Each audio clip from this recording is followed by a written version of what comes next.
每日寄咗好多報價 email， 但等咗幾日都冇回覆。例如，當你已經寄咗報價單俾客戶，想3日後有個自動 email 同客戶 follow up。Step 1，當你用 resend 寄出報價 email 成功 ，resend 即刻自動 post 事件俾 N8N webhook 觸發。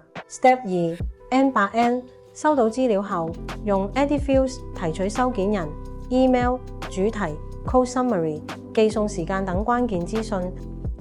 Step 3用 wait note 等3日，實際測試可用10秒快速驗證。Step 4自動用 resend 記跟進 email， 例如你可以設定反相關內容主題跟進關於你之前問嘅 LEGO 套裝內容。之前寄咗報價俾你 LEGO 套裝，而家有優惠，有興趣即刻回覆我啦。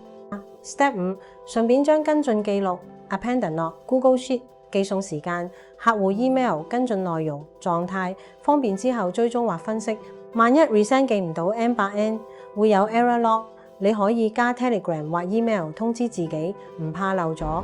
每日都需要反覆報價嘅朋友就可以用呢個自動化，完全慳晒追單時間，提高轉換率。覺得有用，記得 like 加 subscribe 支持 channel， 繼續出慳時間自動化教學。我會繼續分享更多 N 班加 resend Google Sheets 實戰 tips。